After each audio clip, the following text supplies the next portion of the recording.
And joining us now for a deeper dive into the escalating tensions in the Middle East, we've got Michael Froman. He is the president of the Council on Foreign Relations and former U.S. trade representative under President Barack Obama. Michael, it's great to have you in the studio. Thanks for having me. In. So I want to start on the breaking news from this morning out of the region. As we've been discussing so far, Biden urging Israel to not hit any energy infrastructure in the region. If you were still part of the White House in this administration, what would you be advising the president to do?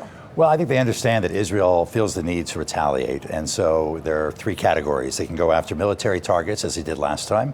They go after economic targets like the oil fields, or they can go after the nuclear program of Iran. Very much everyone's trying to discourage them from going after the nuclear program. I think Israel is trying to weigh which is the most effective deterrent for future Iranian activity.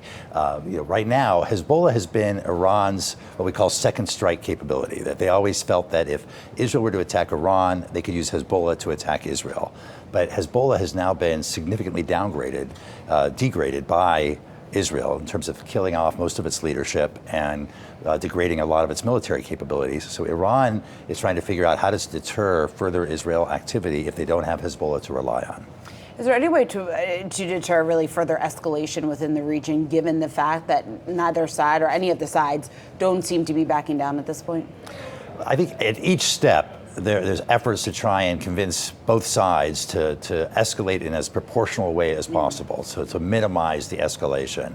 But as you said, at each step, it seems to be going further and further.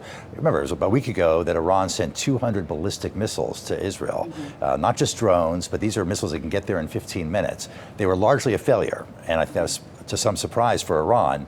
Now the question is, what else do they have left that they can really attack Israel with? Well, what could happen here if it escalates not just between Israel and Iran, but also more broadly in the region? What if we see impacts to the Red Sea, the Strait of Hormuz, specifically with regards to energy prices, too? Well, already we've seen the U.S. directly engage. Our CENTCOM forces have attacked the Houthis over the last week or so. The Houthis were the ones sort of trying to interrupt trade in the Red Sea. On oil prices, yes, they're up about 10% this week, but we have to remember they're under $80 a barrel, which is pretty modest considering all the tensions in the Middle East. When Russia went into Ukraine, it was a much higher spike in oil prices than what we're seeing right now. So there probably still is some room on the upside, particularly if Israel attacks Iranian oil capabilities. But there's a lot of excess capacity in Saudi Arabia, in the United States, and elsewhere. And demand for oil is down, particularly given China's slowdown. Just given the importance, though, of Strait of Hormuz, that maybe it isn't too likely, or I guess the question for you is, how likely is it that we could potentially see a blockage of the Strait of Hormuz, just given the fact that I believe 30% of the oil flows through that region, so it could have severe ramifications for the price of crude? If Iran were to retaliate by closing the Strait of Hormuz to prevent both its oil and the oil of its neighbors from getting out, that could have a significant impact. It's not particularly in their interest to do so, but it could have a significant impact.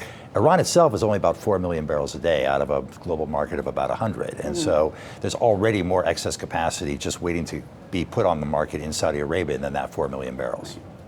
We're also getting closer to the election, of course, and we are at the one-year anniversary of October 7th, the attack led by Hamas. I'm curious, from your perspective, what should voters know about the single biggest difference between the two candidates that we have the choice of, and how they would handle this conflict that certainly is not going away anytime soon? I think with regard to the Middle East, there's actually a fair degree of continuity between the two. President Trump started the Abraham Accords of bringing moderate Arab states into relations with Israel, and the Biden administration tried to continue that with Saudi Arabia. Both are going to stand firmly in support of Israel and its security, and making sure that it has what it needs to achieve that. And both want to minimize, I think the Democratic candidate has been probably more vocal in focusing on the humanitarian crisis in Gaza, the plight of the Palestinians, and the importance of a path towards a two-state solution. Do you see that at all affecting funding for Israel then, if Harris were to be elected?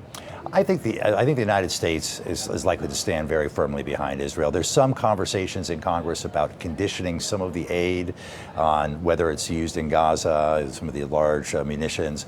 But I think as a general matter, the U.S. stands firmly behind Israel's security. What do you think is the biggest issue on foreign affairs that the next president is going to inherit?